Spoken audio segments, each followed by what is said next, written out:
Sejam bem-vindos. Essa é a terceira edição do Podgest, um podcast que é fruto de um projeto de extensão aqui da Suprema. Meu nome é Amanda Rezende, eu sou estudante de medicina. Esse é um projeto de extensão orientado pela professora Patrícia Boechat. E eu sou Daniela, também sou estudante de medicina aqui da Suprema e participo do projeto. Hoje, antes de começar o programa, gostaria de agradecer à Suprema por todo o suporte e também ao Revisamed, que disponibilizou todo o espaço e a equipe para ajudar a gente nesse projeto.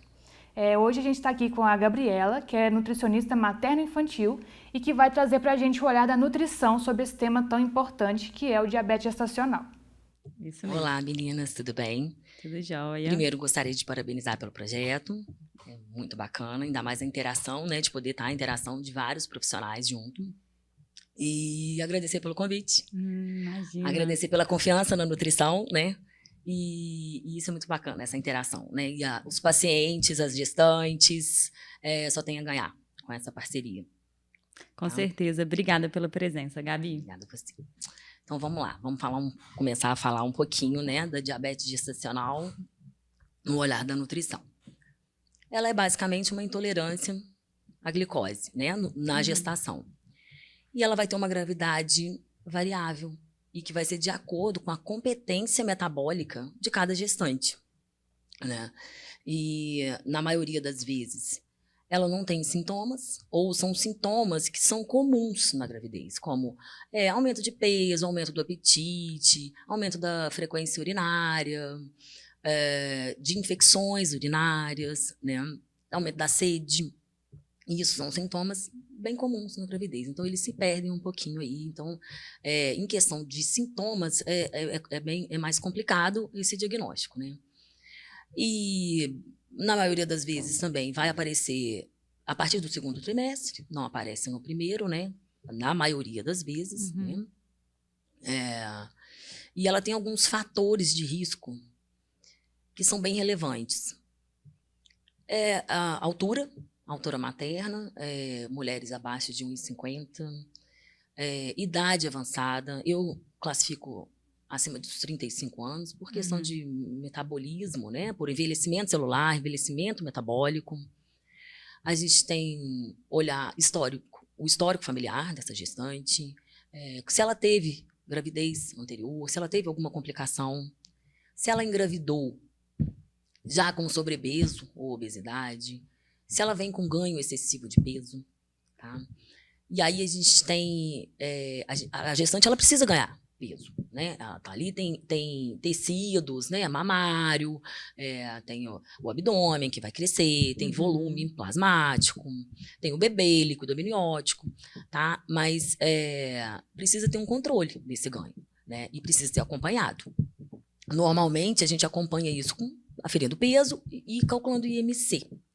Eu, na minha conduta particular, eu vou um pouquinho mais além.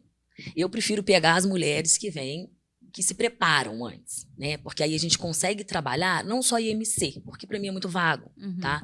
Eu consigo trabalhar, por exemplo, composição corporal, né? Um equilíbrio entre percentual de gordura e massa magra, porque a gente sabe que hoje isso é importantíssimo para a nossa saúde. Mas quando eu pego essa gestante, no início, assim, eu uso uma ferramenta que a gente não tem parâmetros, né, para gestante com essa ferramenta, mas aí eu consigo comparar ela com ela mesma.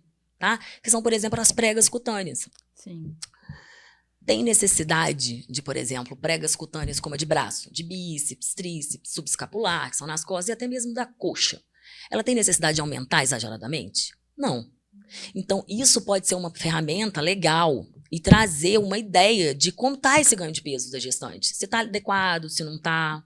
Tá? Então, eu gosto bastante dessa ferramenta, assim, de usar. Mas não são em todas que eu vou usar, né? Lógico. São as que chegam para mim no início, são as que não têm uma obesidade, por exemplo, assim. Mas pode ser uma ferramenta bem legal, assim, para ser usada. Entendi. Então, o ideal é começar já no inicinho da gestação, ou se possível até antes, né? Numa preparação. Sim, 3 meses pra ir antes. acompanhando. Mínimo de 3 meses antes. Sim, é o ideal, né? Mas não é a realidade, mas tá tudo bem. Sim. Tá, joia. Então, Gabi, e uma dúvida também que a gente tem questão da etiologia da diabetes gestacional. O que causa ela, assim? Quais são os fatores, né? Porque com certeza não é um só. Tá. Eu trabalho com 3 principais causas. São, a primeira, um defeito funcional pancreática, né? Esse pâncreas não consegue produzir a insulina de uma maneira eficiente. O segundo, são alterações em receptores celulares da glicose. Bom, a gente tem a glicose na circulação. Ela vai fazer a sinalização para a liberação da insulina. Uhum. A insulina se liga na membrana celular, e aí ela faz ali, quando a insulina se liga na membrana, ela faz várias sinalizações internas nessa célula, para que essa célula libere o GLUT4, que o GLUT4 é o receptor da insulina. É ele que vai captar a insulina e jogá-la para dentro. Uhum. Tá? E aí a gente pode ter algumas alterações nessa sinalização. Tá? Exemplo prático, dia a dia, hoje, em estudos recentes, mostram que estresse crônico, processo inflamatório, sono irregular pode alterar essa sinalização, essa cascata de sinalização. Tá? E a terceira, e a mais comum, são os hormônios contrarregulatórios da própria gravidez. Tá? Que é aí progesterona, estrogênio, lactogênio placentário, e dependendo do estilo de vida da gestante, o cortisol, tá? Por que são hormônios contrarregulatórios? Porque eles vão funcionar contra a insulina. Ou seja, eles vão inibir a ação da insulina. Uhum. E por que isso acontece? Aí a gente vamos entender a gestação. Primeiro, segundo e terceiro trimestre. Sim. Tá? O primeiro trimestre, a gente tem uma fase hiperplásica, que é o quê? É o bebê ganhando células novas. Né? Porque ele está ganhando estrutura, ele está sendo formado, né? Então é formação estrutural, desenvolvimento de órgãos, de sistemas, tá? Então ele está aumentando o número de células. A partir do segundo trimestre, a gente continua com essa fase hiperplásica, mas a partir do segundo trimestre a gente tem a fase hipertrófica. Uhum. Essas células, elas precisam crescer em volume, em tamanho, tá? E no terceiro trimestre continua a hiperplásica, mas a hipertrófica muito mais intensa. E o que é esse crescimento da célula, esse ganhar volume? É o bebê ganhando peso. Substrato celular. Para bebê ganhar peso, o principal é glicose. Sim. E aí a gente tem a natureza sábia, com os hormônios sábios Uhum. da gestação, que vão trabalhar contra a insulina. Tá? E o que a insulina faz? Joga a glicose para dentro da célula. Se eles inibem a ação da insulina, essa glicose vai ficar mais tempo na circulação e podendo ser ofertada mais facilmente ou chegando mais facilmente até o feto. Tá? Então, ela vai priorizar, esses hormônios priorizam o feto. Uhum. Tá? E aí a gente tem o chamado de estado diabetogênico fisiológico, natural, que é comum em toda gestante. Toda gestante vai sofrer, vai ter esse ajuste. Tá? Só que tem mulher que regula isso muito bem. E tem mulheres que não. E aí a gente tem a diabetes gestacional. Tá? E aí o grande problema que eu vejo aqui, vocês, né, já devem ter escutado falar sobre programação metabólica. Uhum. É um conceito relativamente novo, mas foi reconhecido, já inclusive está presente no manual da Sociedade Brasileira de Pediatria. E aí ele fala da programação metabólica. São os primeiros 1000 dias. Inicialmente começou-se com os primeiros 1000 dias. Hoje já se fala os 1100, né? Porque é concepção, gestação e os primeiros 2 anos de vida do bebê. E o que a gente tem nesse período? A epigenética, muito forte. O que seria epigenética? Estímulos ambientais favorecendo ou não a saúde desse bebê. Ou seja, a gente tem um período de ouro ali para a gente trabalhar esse bebê da melhor forma possível. A gente tem um período para trabalhar e para fazer uma melhor programação metabólica desse bebê. A gente consegue, às vezes, evitar ou até minimizar doenças futuras. E aí, o que a gente tem na diabetes gestacional descontrolada? Uma programação metabólica fetal frente a um estímulo super exagerado de carboidrato. A insulina da mãe, ela não vai atravessar a placenta, ela não chega ao bebê. A partir da 12ª semana, esse bebê já produz a insulina, a sua própria insulina. E ele vai ter que dar conta de lidar com aquele excesso de insulina, né? E aí, olha a programação metabólica aí. Entendi. Né? Lidando com um excesso muito grande. E aí a gente tem um gatilho genético futuro para esse bebê. Uhum. Fora as outras consequências, né? Como, por exemplo, macrosomia, aumento do líquido amniótico, né? Pela frequência urinária do bebê, que vai aumentar, complicações pós-parto, né? Como hipoglicemia, pode trazer sofrimento fetal, parto prematuro, para a mãe, um maior risco de diabetes mellitus, de hipertensão, de problemas renais, ou seja, traz consequências graves e às vezes até irreversíveis para o binômio, né? Mãe e filho. O ideal, mais uma vez, você trabalhar com prevenção. Quando não dá, quando a gente tem ali já a diabetes gestacional instalada, ela precisa ser levada a sério, precisa ser um tratamento que tem que ser com muito carinho e muito cuidado. Entendi. E até quando os bebês cujas mães tiveram diabetes gestacional, eles têm maior chance, né, de ter diabetes no futuro, sobrepeso, tudo isso, Exatamente. É a programação metabólica, né? Muito interessante isso. Sim. Porque é uma parte que nós da medicina não estudamos tanto, né? E é muito bom a gente passar isso para paciente, inclusive para melhorar a adesão ao tratamento, né? Sim, com certeza. Ela entendendo também os riscos, a forma como é formada a patologia, eu acho que é mais fácil dela também prevenir e se cuidar. Sim, com certeza. E aderir, né, ao tratamento, né? Com certeza. E você falou também da conduta, né, da avaliação nutricional, quer dizer, aí você falou da avaliação antropométrica. Tem mais algum pilar que você faz na avaliação dessa gestante? Sim, olha só. Normalmente, a minha avaliação, tá? Eu tenho uma visão mais integrativa e eu avalio 5 principais pilares. Primeiro é o bioquímico, né, que a gente vai fazer um rastreio metabólico. Aí vem exames, glicose, jejum, insulina, hemoglobina glicada, curva glicêmica, né? E aí a gente já tem algumas entidades, como por exemplo o Febrasgo, Sociedade Brasileira de Diabetes, Ministério da Saúde, né, com protocolos, né, com valores já bem estabelecidos para diagnóstico, né? E isso aí quem vai fazer é o médico, mas eu preciso ter acesso a esses dados para mim até saber como é que esse metabolismo dessa gestante está funcionando, né? E aí a gente tem a clínica, que são os sinais e sintomas. Os sinais e os sintomas dessa mulher pode trazer para mim algumas questões até de deficiências nutricionais, né? E aí a gente tem que olhar bem assim, esses sinais e sintomas, que às vezes eu consigo até minimizar isso, né? E trazer uma melhor qualidade de vida para a gestante. E aí a gente tem a antropometria, normalmente peso e IMC, né, ao longo da gestação, e em alguns casos, né, as pregas, que eu falei que eu uso, mas não são em todas. E se ela tiver também com ganho de peso adequado, se estiver tudo bem, eu nem uso. Normalmente mesmo é o peso e o cálculo do IMC. E eu também gosto de fazer uma projeção de ganho de peso semanal para essa gestante, né, para ela ter uma noção de quanto de peso aí ela tem que ganhar. Tá? Para não ser nem além nem aquém. Tá? Entendi. E aí a gente tem o pilar dietético, que aí eu vou ver rotina, organização de horários, quantidade e qualidade alimentar, né? O que essa gestante vai dar conta, o que ela dá conta de comer, o que eu consigo ofertar para ela dentro do plano, o que eu preciso complementar com suplementação, tá? E o pilar ambiental, que aí todo mundo me pergunta, o que isso tem a ver com diabetes gestacional? Demais. Bom, primeiro que eu já falei que ambiente é um fator epigenético, tá? Então pronto, é a programação metabólica. E aí, eu vou citar 2 aqui, bem importantes, que eu acho, para gestante. Que é o estresse e que é o sono.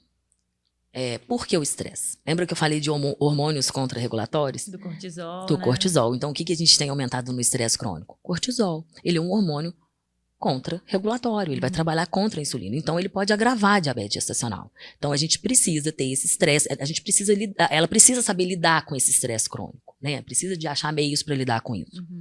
E o sono irregular. Por quê? Porque sono a gente não conta só 8, precisa de 8 horas de sono. Não, esse sono, ele precisa ter as 8 horas de sono, ele precisa trazer descanso, ele precisa ser reparador para essa mulher. Tá? E ele também precisa respeitar um ciclo circadiano natural, dormir cedo e acordar cedo. Por quê? O que a gente tem aqui? Ao acordar, nosso cortisol vai dar o pico, é necessário para a gente despertar. E aí ao longo do dia esse cortisol ele precisa ir caindo. Para quê? Para que chegue lá no finalzinho da tarde, início da noite, venha a serotonina. A serotonina, ela é o quê? É o neurotransmissor do bem-estar, do prazer. Se ela não vier, o nosso corpo vai procurar a recompensa dela. Opa, ela não veio, eu preciso de uma recompensa. E aonde que a gente procura? Na comida. E não, isso aí não funciona só para gestante, não é para a maioria das pessoas. Chega lá no finalzinho da tarde, início da noite, uma vontade incontrolável de comer carboidrato simples. Pão, massa, doce, tá? E aí, se não vem a serotonina, não vem a melatonina. E aí a melatonina traz o quê? Um sono reparador, um sono de qualidade. Além disso, é um dos maiores aí, né? Detoxificantes do nosso corpo. A melatonina faz limpeza, né, de substâncias tóxicas. E aí, se ela não vier, a gestante acorda mal, e aí o pico de cortisol não vem, e aí ela fica estressada durante o dia, com sono, e o cortisol não abaixa, e aí entra num ciclo vicioso. Tá? E esse sono de má qualidade tende a dar mais vontade de comer carboidrato, exatamente, né? Sim, com certeza, porque ela vai ficar cansada, né? E o carboidrato traz essa energia rápida. Tá? Mas o finalzinho da tarde é clássico. Né? E aí, outra questão aqui que eu gosto de avaliar bastante, que é também um conceito novo, mas que já é muito falado, que é o ciclo de metilação e remetilação.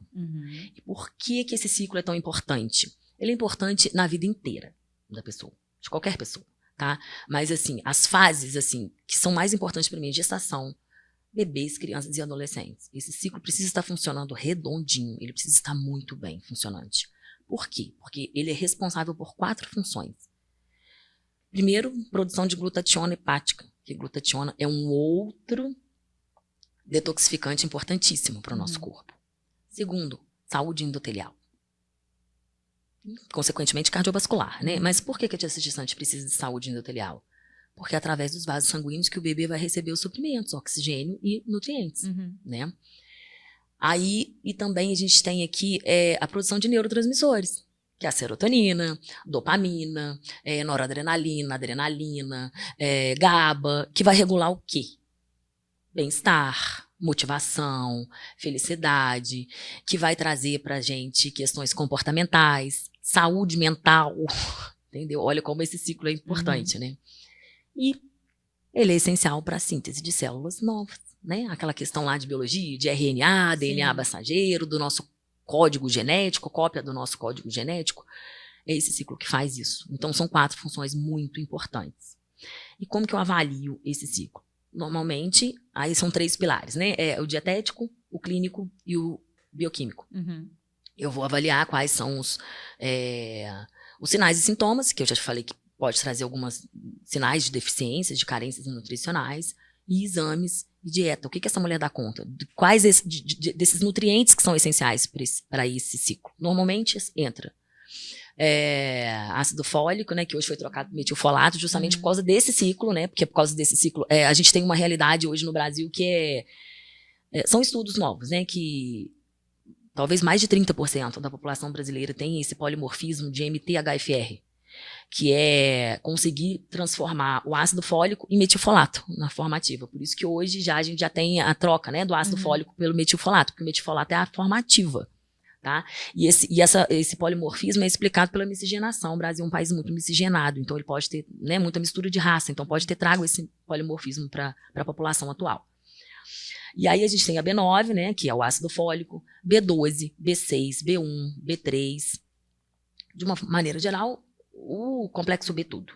Vitamina A, magnésio, zinco.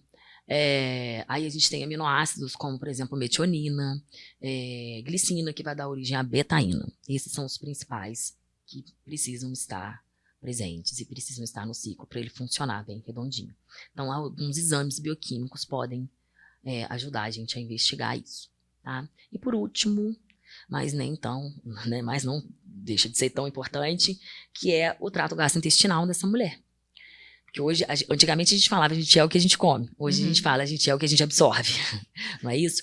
Então, sabiamente, de novo, os hormônios da gravidez, eles tornam esse trato gastrointestinal um pouco mais lento. Tanto que é comum essa gestante ter alguma questão de digestão, constipação, né? Que aí entra a nutrição, que é maravilhosa, que ela regula isso muito bem, tá? Mas o que acontece? A gente tem o intestino funcionando de maneira mais lenta pela mesma questão da glicose. Para esses nutrientes permanecerem mais tempo ali e a mãe ter chance, né, de absorver ele o máximo que ela puder. tá? Para eles irem para o bebê. Mas o que essa saúde intestinal traz para gente? 70% a 80% da produção de serotonina, que é o grande maestro, né, da orquestra dos nossos neurotransmissores, sistema imunológico, microbiota, que se fala muito hoje, que a nossa saúde depende da microbiota e ela pode regular várias funções do nosso corpo e trazer muitos benefícios para o bebê, e sistema imunológico. Tá? Então, é uma avaliação bem longa. Bem completa, né? Com certeza. Entendi, Gabi. Muito interessante, viu? E aí, quando acontece da gestante, sua paciente, chegar com diabetes gestacional, ou está fazendo acompanhamento e desenvolveu, qual que é o tratamento, a conduta nutricional que você costuma fazer? Primeira questão, manejo dietético e atividade física. Lógico que a atividade física vai ter que ser avaliada e liberada pelo médico para ver se essa gestante está apta, tá? Outra coisa importante, alimentação e exercício físico são os principais fatores epigenéticos que a gente tem, ou seja, para programação metabólica, tá? Então, além de favorecer a programação metabólica, além de melhorar a diabetes gestacional, vai favorecer uma programação metabólica, né, saudável para o bebê. Então, a primeira questão é essa, né? E aí, o que eu vou fazer na alimentação dela? Qual vai ser o manejo nutricional? Vai ser aí organizar rotina e horários, tá? Essa mulher precisa ter horários, não pode ficar muito tempo sem comer, né? E tem que ser organizado. E a gente precisa equilibrar os nutrientes, macro e micro. Quais são os macros? Lipídios, né? Que são as gorduras, proteínas e carboidratos. Os lipídios precisam estar em equilíbrio, ômega 3, ômega 6, ômega 9, até porque eles usam a mesma cascata de metabolização, tá? Então, o consumo irregular deles pode prejudicar a absorção e o aproveitamento do corpo de um e do outro, tá? Então, a gente precisa ter um consumo aí de colesterol. O colesterol é importante, né? É a produção de hormônios, mas tem que ter um limite, né? Gordura saturada, e a gente tem que ter consumo a gestante, né? Tem que ter o consumo de poli, monoinsaturadas, insaturadas, tá? E proteínas, vegetais ou animais, sem problema nenhum, todas duas, mas é importante que tenha esse aporte proteico correto. Proteína tem função de construção estrutural, construção de enzimas, então ela precisa do consumo de proteínas de alto valor biológico diária. Se ela não consegue, a gente precisa suplementar isso. E os carboidratos, né? A grande questão aí. E aí, a questão dos carboidratos. De baixo índice glicêmico, esse carboidrato de baixo índice glicêmico, ele vai chegar na corrente sanguínea de maneira mais lenta e gradual, que vai favorecer até a saciedade, né? Vai evitar aqueles picos de glicose, tá? E muito importante, não pode ser menos de 175 gramas por dia. Por quê? Porque menos de 175 gramas de carboidrato por dia configura um protocolo low carb. Tá? Protocolo low carb é maravilhoso para diabetes mellitus. Para diabetes gestacional, nem pensar. Por quê? Pela possibilidade de produção de corpos cetônicos. E hoje, alguns estudos novos mostram que corpos cetônicos podem ser neurotóxicos. Então, se a gente tem um bebê em neurodesenvolvimento, a gente não pode nunca oportunizar uma substância neurotóxica. Sim, é um risco muito grande, né? Muito grande, né? Não existe isso. Então, o protocolo low carb para bebê, menos de 175 gramas de carboidrato, jamais, tá? Até que me provem o contrário, não uso, tá? Não uso, de jeito nenhum, tá? É uma fase que não é época de teste, tá? Tem que ter muita responsabilidade para lidar com essa fase, né? Que é a gestação. E aí a gente tem os reguladores, né, que são vitaminas, minerais e fibras, que o próprio nome já diz, que são reguladores, né, que eles vão regular também várias funções do nosso corpo. E a água, né, gente? Hidratação é o principal, é a água, sem sombra de dúvidas. E aí a gente vai fazer um monitoramento, né, que aí pode ser o capilar, né, furando o dedinho, ou com o sensor, o Libre, né, para ver se a dieta e a atividade física foi capaz de controlar. Na grande maioria das vezes, sim, consegue controlar, tá? Mas se não, caso não controle, a gente precisa entrar com insulina. Aí vem o médico, né, que vai prescrever a quantidade de insulina, e aí a gente vai trabalhar em conjunto aí para calcular a quantidade de carboidrato, né, que é da insulina e tudo, mas continua uma organização, tá? Precisa continuar com essa organização de rotina, de horários, evitar picos glicêmicos, porque aí a gente entra com contagem de carboidrato. Aí a gestante fica mais livre, que aí ela fala assim, eu posso comer uma besteirinha aqui porque eu vou aplicar insulina, entendeu? Né? Mas esses picos glicêmicos, isso não é legal, a gente precisa manter uma constância. E também comida de verdade, equilíbrio, variada, porque não é só comida, energia, carboidrato, né? São nutrientes essenciais ali para o ciclo de metilação, para o intestino, tudo. E aí a gente tem uma questão aqui que precisa ser levada em conta, que é a contagem de carboidratos, né? 100% dos carboidratos vão ser convertidos em glicose, e o que vai depender do tempo é se é de baixo, médio, o índice glicêmico, de 30% a 60% de proteínas, depois de 2, 3 horas, também vai ser convertido em glicose, e gordura, né? Depois de 4 horas, mais ou menos, em torno de 4 horas, 10% vai ser convertido em glicose. Então, tudo isso tem que ser muito bem calculado, tá? E sempre, né, com manejo nutricional, com a organização, como eu te falei, com equilíbrio, variedade. E aí, se vocês me perguntarem quais os principais nutrientes para diabetes gestacional, não podem faltar, de maneira alguma. Eu não deixo faltar, tá? Ômega 3, tá? Não só DHA, EPA também, porque a diabetes, ela é uma doença inflamatória e o EPA é um anti-inflamatório natural, tá? Além do EPA também ajudar em metabolismo, tá? De carboidratos, no caso. Cepas probióticas específicas, não é qualquer cepa, tá? São as específicas. Magnésio, vitamina D e principalmente cromo e mil-inositol, tá? Eles têm uma importância muito grande e eles ajudam muito a regular essa diabetes gestacional da gestante. Mas tem outros em estudos, tá? Tem aí zinco, selênio, vitamina C, vitamina B12, cúrcuma, ácido alfa-lipoico, tem muita coisa que pode ser usado. Isso é muito individualizado, tá? Entendi.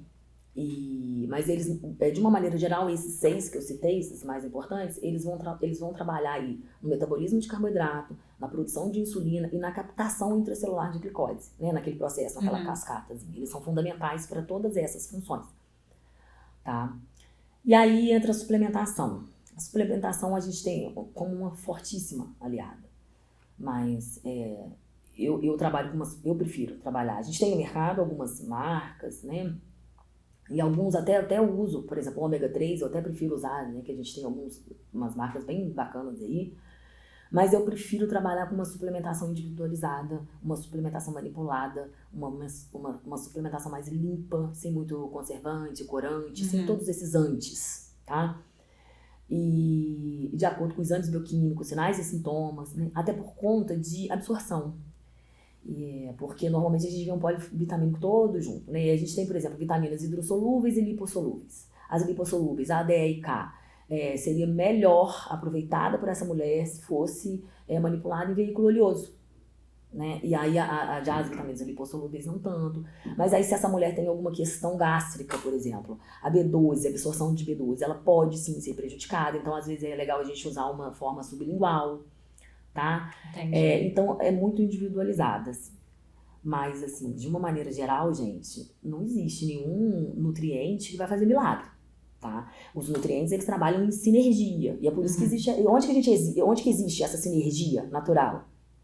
Comida, de verdade, né? Eu posso pegar uma banana e jogar ali todos os nutrientes dessa banana numa cápsula, mas a sinergia desses nutrientes que tem ali na banana nunca, né? A cápsula nunca vai chegar a ser igual. Então, assim, lógico que a suplementação que eu falei é maravilhosa, mas ela entra como um complemento. Nesse cenário, a gente tem como ator coadjuvante a suplementação e como ator principal a alimentação, a comida de verdade.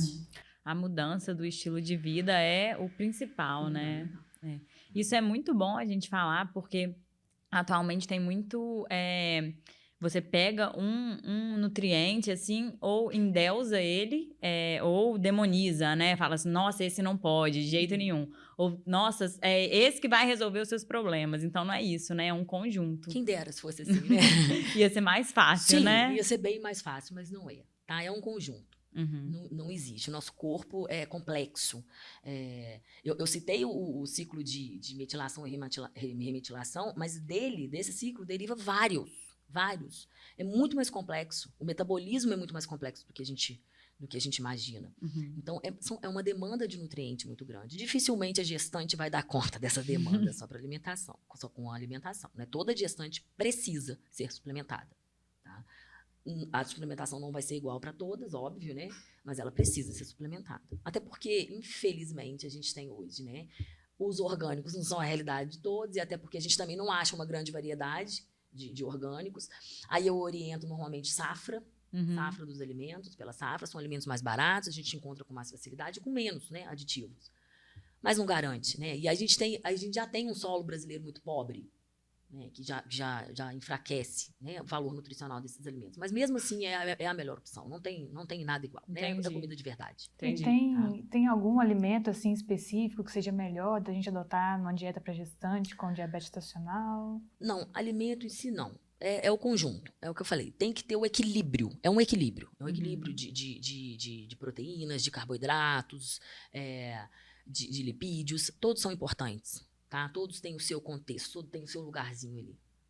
Entendi. É muito importante também a gestante procurar o nutricionista, né? E ela também ter essa ciência de que precisa ter um processo educacional, né? Em torno da alimentação, de saber os alimentos, assim. E, por exemplo, você falou quando acontece a contagem de carboidratos, que não é só, o alimento não é só aquele númerozinho, né? Aquele carboidrato. Tem uma qualidade alimentar que tem que se preocupar. Exatamente. E aí é bom que já é um treinamento, né, gente? Porque vem aí o bebê, ele precisa de uma introdução alimentar. E qual que é a maior realidade que eu tenho hoje no meu consultório? Dificuldades alimentares, depois dos 2 anos, né?